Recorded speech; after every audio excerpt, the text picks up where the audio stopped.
Here's a question to ponder. Can you imagine what your life would look like if you stopped taking advice? Now, there's a question. And Monica, you've got an answer for that, haven't you? What is it? Oh my God. Uh, well, first off, shut down the committee in your head. But I'm laughing, as you well know, I'm laughing because I'm going to sit here and talk about how to not take advice from other people when I'm essentially giving you advice how to not take advice from other people. But here's why this is really critical.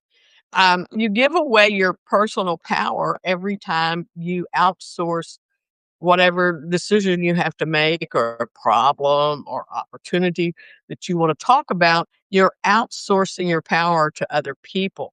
And you have the most powerful source within you. So why would you go outside of yourself to have that conversation when you can just have the conversation with your own inner being? And that's really what this comes down to. I mean, I don't think you need a self-help book. I don't think you need any gurus. My computer's wanking up on me. Hold on a minute. Uh, Looking clear here, though. it's because I got too many windows open. Okay, we're back. I'm fine.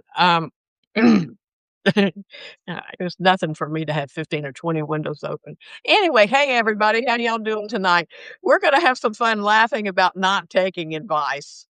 And this goes A couple of advice givers telling people not to take advice. You know, it's interesting, Monica. One of maybe the biggest selling niche in nonfiction is the self-help niche. Sure. Yeah.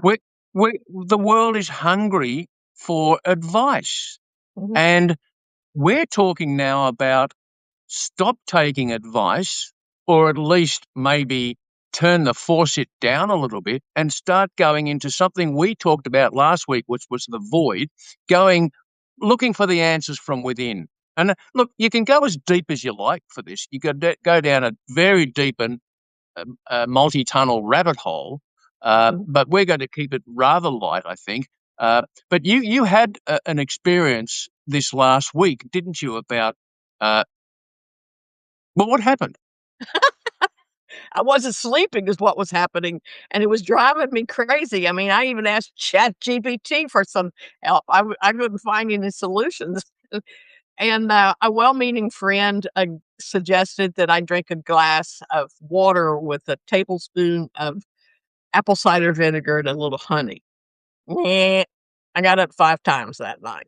Another friend told me that I should eat dill pickles, because the apple cider vinegar that they're pickled in, all of that does is help lower your blood sugar, so you don't need to get up and go to the bathroom as often, or as I say, it's the Southern belle, potty. So, that worked a few times, but not enough for me to get any kind of sustainable rest.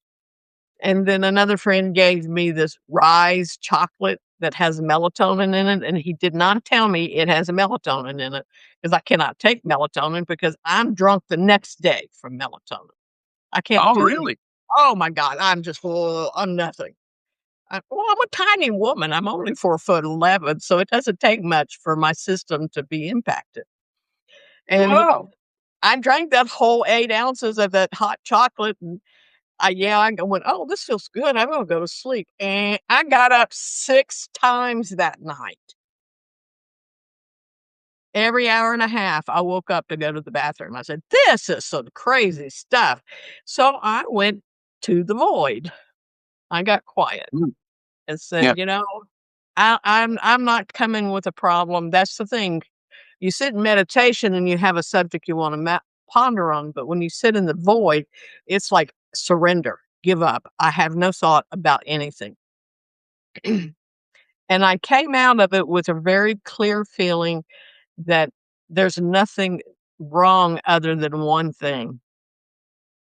Because of folks like you on the other side of the world that are up when I'm in bed, when I would get up and go to the potty, I'd take the phone and I'd sit there and look at what everybody was doing on Substack, and my brain would wake up and go, "Oh, we're break. It's business. Let's go do some business." So it was it was self-generated. The problem was self-created, and the answer was self-created, and I didn't need a committee of people to help me figure that one out. So here's what comes to mind. First of all, we've got to acknowledge our viewers, don't we, Monica? We've got a number of people. Yeah, we love our live viewers. Thank you very much. How about you just um, let us know in the chat there? Just write a yes or a no. Have you ever bought a self-help book? Have you ever bought a self-help book? Yes or no? Look, I've got a library full of them. I've given a library away and then built it back up again. I think it's something that I became somewhat addicted to, I buying think we self-help all books. did.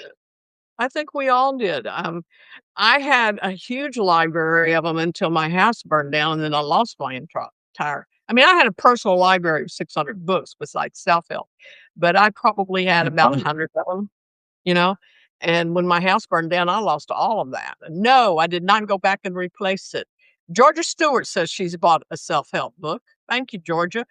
Um, Come on, guys. Tell me, have you guys bought any self-help books, or you have them collecting dust on your shelves? That's the one that I find interesting because I think we're all guilty of that. We buy them, we have great intent, we're gonna implement them, we're gonna do I'm point to me, 10 fingers back at me. yeah.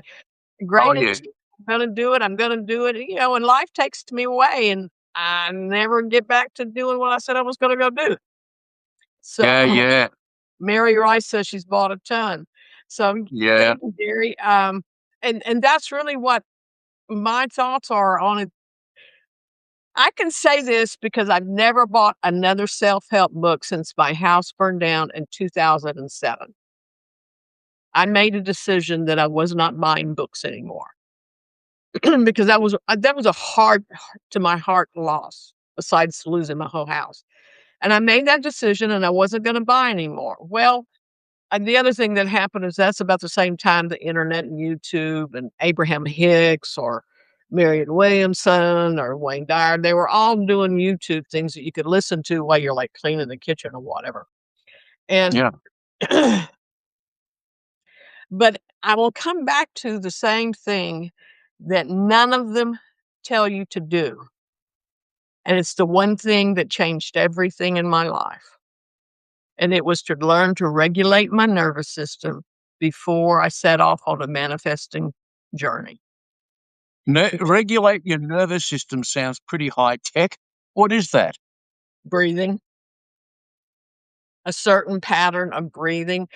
What happens is we get so wired to improve or to manifest or want or desire, and we get caught up in all of these.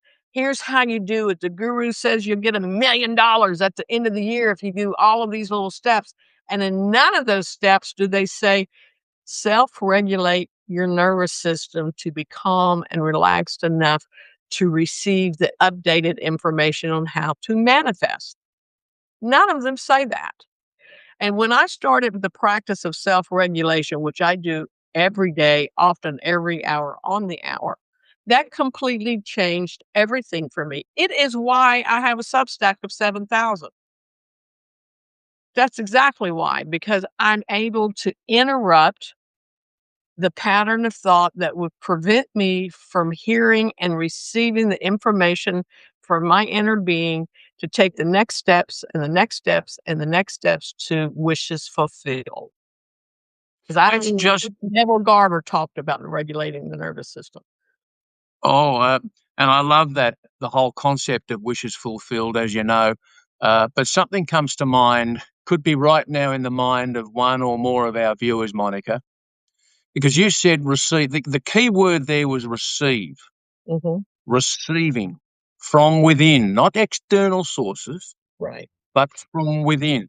Now, what about our viewer who right now is listening to you, Monica, watching you, and they're thinking, I just don't feel that well enough connected to my inner source to be open to receive? Good question. Good question. That's where building trust with yourself comes into play. um, if I were sitting in that place, and I have been in that place, that's why I can recognize it, I Yeah. would start first with the regulation breathing as often as I could do it every day. And the second thing that I would do every day is I would collect evidence of things that have worked out well for me, no matter small or large, that it's a decision or a choice that I made without seeking outside counsel, outside advice. You didn't go to mama, you didn't go to your sister, you didn't go to your cousins, your husband, your brother, your dad. You went to nobody. You just made a choice for yourself and it worked out well. Start writing those down because that is evidence that you can trust your relationship with your soul. Because most people feel like they can't. Soul That's being true. intuition or your angel guides or whatever. The name doesn't matter. What No. matters is that you need to build trust that you can believe that inner voice.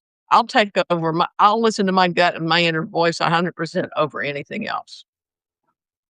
In The fact, when the question doctor then, told me, I'll tell you a quick story. Doctor wanted to put me on high blood pressure medicine about 15 years ago. And yeah. I just kinda give him one of these like, "Oh, no, you're not." And actually, it was a she, and she said looked at me, she says, "I'm not gonna bother to write this. You're gonna mentally override this, aren't you?" I said, "Yeah." And I've never been on it. I've never had to because I take the time to make my physical body, my mental body, my emotional body the priority of my life. Nobody else gets to come into that little sphere of my energy until I've done the things I have to do every day to make that the priority. So we're talking right now about trusting yourself and trusting the answers that are already within, as opposed to constantly seeking external validation of whatever, or even answers and new ideas from external sources. All those people you rattled off, your family, neighbours, the bloke down the road who walks his dog, whatever. Yeah. Uh, Now, Monica, when we say trust your inner guide, your inner source, whatever terminology you want to use, how do we decipher from the ego self voice as opposed to the primary source voice? Do I have a story for you? Right. 2 days ago, I was washing my I have an 8-foot wide, mirror in my bathroom. It's a big bathroom. And I was up on the ladder and I was washing it and went, "Ah, my hair looks pretty good. Maybe I should do a live today." Now, don't laugh, but my hair looking decent means something to me. So, and I finished the chores and then I started thinking, okay, why would I do a live? What's the purpose of that? And Mm. the more I started having that self-inner dialogue, the less I wanted to do it. So from about 1 o'clock to 5 o'clock, I had pretty much talked myself out of it because I was filled with doubt. I had a whole boat reason. But the biggest one was this. I had made some strategic changes in how I position and work on Substack with my subscribers. And Mm. my ego was over here going, you can't do that live. You said you were going to do that, and that's the plan, and you got to stay with the plan. And finally, I want to say about 6 or 7 o'clock that evening, I did the surrender thing. I said, "This is nuts. I give up. I can't make my mind up about this. So I'm just not going to do anything. I'm not going to paint. I'm not going to do a line. I'm going to have a pity party, basically." So I sat here at my desk and kind of tried to distract myself by looking at the news and reading Facebook. And I heard over here, "Get up and do the live now." And within 5 minutes of that, I was up doing the live because there was no self talk to talk my. I had no doubt. I had zero doubt. All I knew was I was being told, "Do it now." Now, here's the thing. I didn't even Mm. know what the subject was going to be. And as it turns out, I got some thank yous after that live from some people say, "I really needed to hear what you had to say. Thank you so much." So you see, my soul knew before I knew. Yeah, that's great. Is that the live you did where you pulled one of your PDFs out and worked or read from the first chapter? Mhm. I was just shooting from the hip, Mike. Totally Yeah. shooting from yeah. And yeah, I sent out several more PDFs from that night because people requested, and I told them, if you just send me your email, I'll send it to you. I'll be glad to. Um, because I think it's critically important. One of the reasons, um, women in particular, okay, I don't think men have it as strongly as women. I'm not going to discount men, but I think women have it really strongly. In my age group, we were raised to not take our. We were being haughty if we said, "I know how to do this" ourselves. We were raised to seek out your father, your brother, your uncle, the men in the pulpit, the deacon at the church. You were not raised to trust yourself. You were raised that you didn't have that ability to trust yourself. And that's the real reason I hammer on this so much because I see it over and over and over by virtue of the little notes that people write me. That's so wonderful, and what a great story of how you were able to um, listen and to be able to determine what was and act upon the true inner voice as opposed to the ego voice, simply by taking that time to step away from everything. As you say, you looked at Facebook, you were watching the news, and just keeping your mind rather neutral. In other words, other than what the external media sources were feeding you, and then it popped in. That pop in. You said that it kind of popped in, didn't it? It's Yeah. like it's like when we've misplaced our keys or we can't remember a name, and when we stop trying to remember, when we stop searching, then all of a sudden it comes. Oh, the keys are there. Oh, the name's there. Oh, the name of that movie. And so when you stop trying and stop efforting, sometimes that's the best way of making the inner voice present itself. But you do need to be open to it, don't you? Well, and you get out, you'll start trusting it and you'll start being open to it if you'll do the practice of collecting evidence of things that just kind of worked out well and you didn't know why they worked out well. You just did it. And you didn't have any intention behind it. Something happened and it worked out well.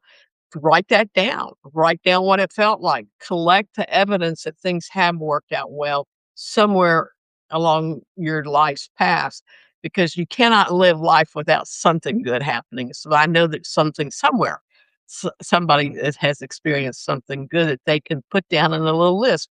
And you can do it on your phone. I mean, I'm not talking about anything uh, great, like go get a journal. I am not talking about journaling. I do not believe in journaling. I think that's performance spirituality. I don't think that's living spirituality. There's two different things there. So if you just write it down, it's only for you to go back and review and remind yourself. And the more you do it, you're going to get this momentum moving so that you go, oh, yeah, there was something guiding me. Let me connect with that. I want to connect with that energy. I want to be part of that because it's really about ultimately developing a strong bond between yourself and the energy from the universe that lives within you. That's really ultimately what it's about. And it's an unbreakable bond. It is there whether you acknowledge it or not.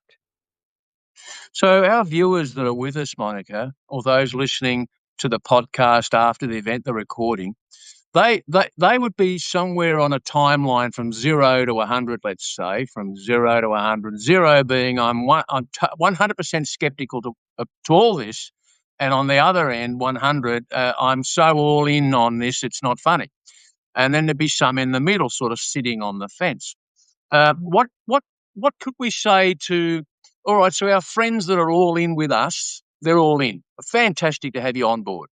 And those who are sitting on the fence, well, okay, listen to your inner voice and see which way you want to fall. But what could we say, if we want to say anything at all, to those who are totally skeptical? They just think it's all bunkum. Go make an experiment. come up with things that you've been thinking about doing. Everybody has stuff in the back of their mind. Oh, I've been pondering, I've been thinking, I've been wondering.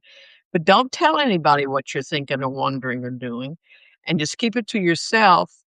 And don't ask anybody for any advice on how to do what you're thinking about, and just do it as an experiment. Prove it to yourself. You have Yeah. literally nothing to lose. Nothing It's to lose. exactly how Neville Goddard, the mystic of last century, went about. He didn't sell or hard sell his theories. He said exactly the same as what you did. Test it. Put it to the test in your own experience. Prove it to yourself. And that's probably the best advice. Here we go. That's probably the best. Maybe we should write a self-help book about that, Monica. Oh dear.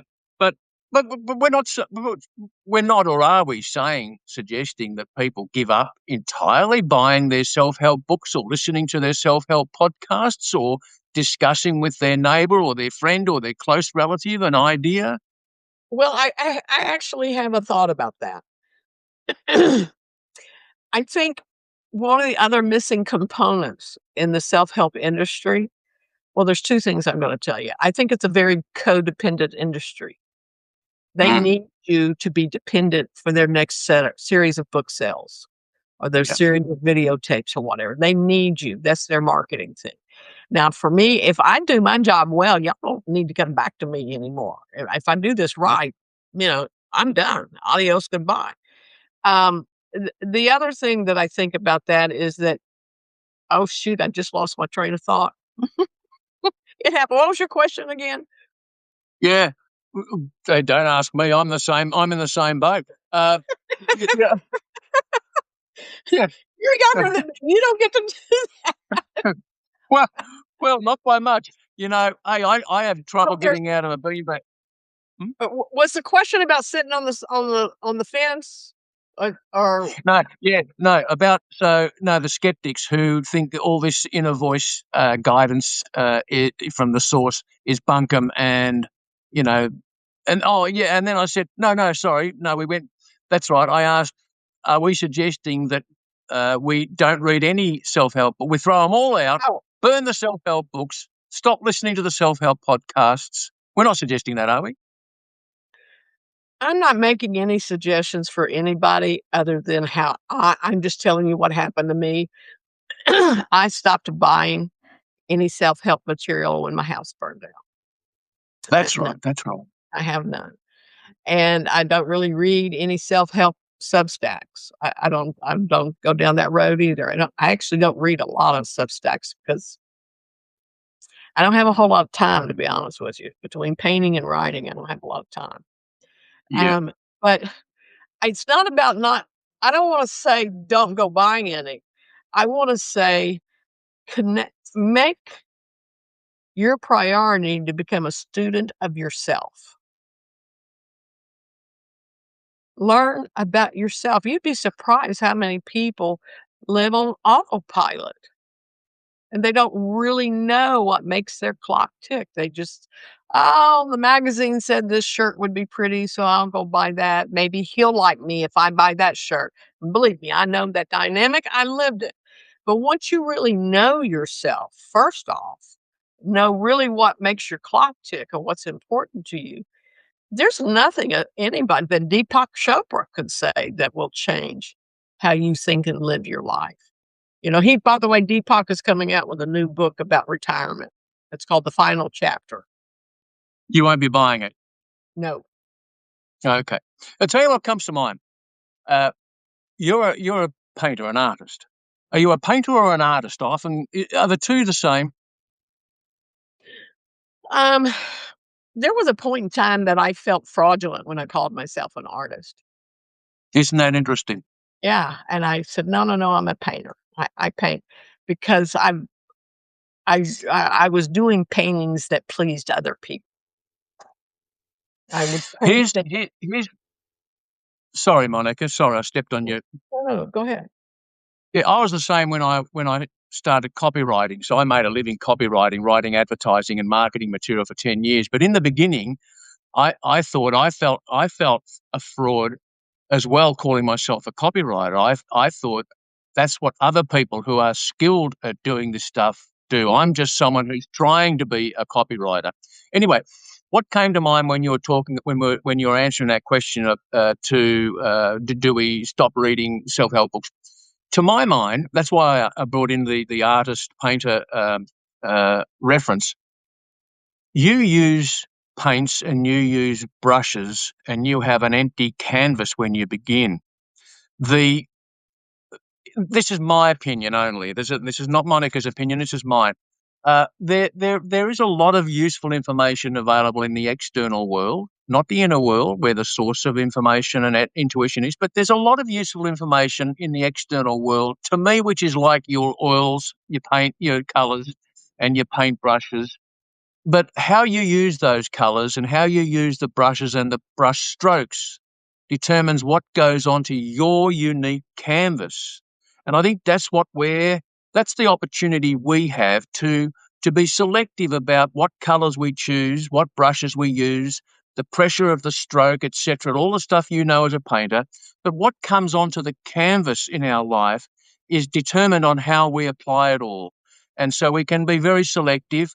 Go to the smorgasbord of self-help material if you must. If that's what you really like doing, do it, but be selective. You know, someone once said to me, I had this huge library, like not as many as you see. Did you say 600 self-help books, Monica? No, I had a whole library. No, not self-help. 600 books, and about 100 of them were self-help.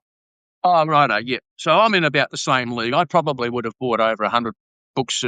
The first one when I was 21, I bought Power of Positive Thinking by Dr. Norman Vincent Peale, and then that set me off.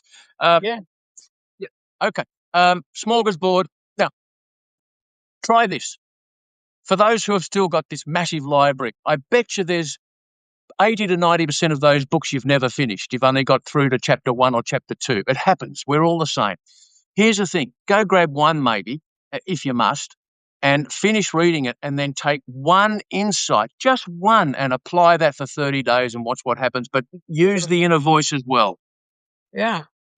Yeah, I mean, if they're sitting on your shelf, go for it. Yeah, Yeah. I would do that. I think I would. I don't know.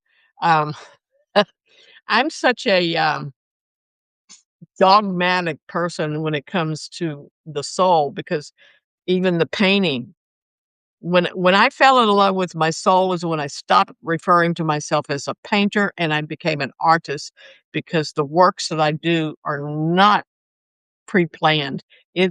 The canvas tells me what it wants. I don't Mm. have a plan for this.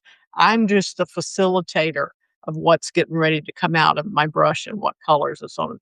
I had a dream 2 nights ago that told me a particular green is showing up on this piece right here that I would have Oh, yeah. never mixed. I would have never mixed it, but the dream came to me and I was like, "Oh, I gotta go mix that," and it's gorgeous. I love it. Um, but that's the partnership, and that's what I love about it so much is it's a partnership between me and my soul, and I don't need an outside source to navigate that relationship. It is the primary relationship in my life. So I but when you collect evidence over and over and over, you lose the ability to doubt what you're hearing in your head. You just kinda know. You know that you know what I mean? You j Knowing you know what you know. I wonder if our viewers who are live with us, Monica, would just pop a yes or a no in the chat box there. A yes or a no. Do you actively use your intuition? Do you actively use your intuition? Let us know in the chat, just a yes or a no. Actively use it, meaning you're using it regularly. You're listening to that inner voice. And while our viewers put a yes or a no in the chat box, if I can just be a bit lighthearted, I'm reminded of that silly gag where the great architect of the universe was in the process of creation, and it wanted to uh, create a horse, but he assigned it to the committee of angels to design the horse, and that's how we ended up with a camel. So the story, That's great. so the idea. Glad you like it. So the And it's idea hump there. day. Today is hump day. Okay, very appropriate. So, so the connection there is the more people you ask for opinions and advice, the more variations you'll get, and you'll end up with a camel, which is when you really wanted a horse or you thought you were going to have a horse. Right. So that's a silly way of bringing that idea home. And Monica, it's been another wonderful discussion here on this whole topic of inner voice and trusting yourself, trusting the inner self rather than the ego self when it comes to answers, ideas, prompts. What are your closing thoughts before we finish up? I just think you're worth taking the time to be a student of yourself. And I think that's the most necessary component is learn more about yourself. Take the time to notice. You know where I started with this? When I noticed just how much I enjoyed feeling the warm water, warm, fuzzy water over my hands. Usually when I'm washing dishes. Usually when you're running a household and you're busy and you wash the dishes, you get it done because you've got another task to get to. Now I stopped and I noticed how good that felt, and the more I pondered how good it felt and I started moving my hands around, boom, some ideas for my painting came into my mind. But my point is I started doing little activities. When I say become a student of yourself, notice what lights you up. Pay attention. It could happen in a millisecond, like the soap thing, and it's like, "Wow, this feels really good," and I just started playing with it and thinking about it and, rubbing the hot water over my hands and thinking words like luscious and delicious started coming to my mind, and I wanna do this, I like more of this in my life, this feels really good, and then, I went off and did something else, but I noticed it, and that Mm, is a key element to everything to become a student of your own life. yeah, You yeah. know? I love It that. it I love that. yeah. Be your own I love that. teacher of your own life. I love that. But and also noticing. That's such a key word. We should talk more about that. About observing and the noticing. Because yeah. Well, Monica, thank you very much. It's been my pleasure joining you again. So thank you for having me on board, and thanks to our Oh, viewers who have been with us as well. We always have fun. And so until next time, Monica, should we say goodbye? next hump day, we'll be live again at 8 o'clock. Looking forward to it. Bye. Toodaloo.